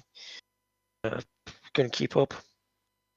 I could, unless I took too many risks, and maybe I did the right thing because I finished and he didn't. So. And I would say early half of the race looked like you had some good battles going. Would you expect the same kind of thing to happen at Spa next time out? I think this car will be better at Spa than it was here, because at least that track has fast turns, and this one, well, it's either twisty or it's straight. So. Gosh, could do a good thing at Spa. It's going to be outclassed, but it won't be useless. So just the uphill bits might be difficult. I would say Spa is probably more of a driver track overall than down to the cars. So it'll be interesting. But don't underestimate this track. It's quite difficult. This track is both Spa and this is very difficult. This one specifically is very difficult, as we saw with many drivers in Strife, but one who kept his car clean, out of the walls and out of other drivers' pieces of cars were Tim Hiller. Congratulations on winning here tonight. Thank you. And I would hazard a guess that wasn't quite as easy as it looked. You had quite a battle with Anders and then with Ruben early on. Yeah, I was quite sad when Anders' engine disappeared, or died rather, because it felt like a nice battle. And yeah, well, you said it. After that, I had a small distance fight with Ruben, kept the gap clean, and once he disappeared, it was very lonely for me. Tried my best to keep the engine rev low, temperature low, and just wanted to survive basically. Which is fully understandable. We saw quite a few engine breakages later in the race. And I noticed at least for the last 10 laps or so, you were lifting very early indeed. Were you very worried about the engine, or did you feel like you had it under control as such? Well, I saw the gap, and the gap told me I had +1 lap as a gap, so I thought, alright, I can play it easy. My concentration was also going heavily. I was very tired at the end. I drank some water to keep me awake.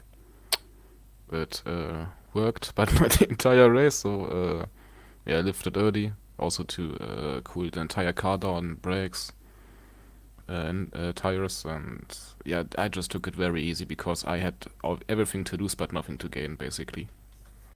Mm-hmm. Looking at the championship standings, with that win, you pull away to what I think would be a 5-point gap in the championship heading towards Spa. Looking at it being Spa, how do you reckon both the Ferrari and yourself will do there? I think the Ferrari will be, together with the Van Wall, the best cars. Could be another battle with Anders, hopefully. Part 3. And yeah, looking forward to these last 2 races. I will say I'm definitely looking forward to broadcasting Spa. That's one of those creme de la creme locations for motor racing, especially the old layouts. But I suppose up until then, best of luck in practice to both of you, and thank you for joining me for a bit of a post-race chat. And with that, thank you everyone for tuning in to this broadcast of the Portuguese Grand Prix F1 1958 edition. Thank you to all our drivers for showing up and giving it a red-hot go in this race. Condolences to those that didn't finish, and congratulations to those that did. Tim with a win, Michael with second, and Juha with third. And until next time out, which will be 2 weeks away on October 9th, when we will be back with the Grand Prix de Belgique. Have a great couple of weeks and take care of yourselves. Good night.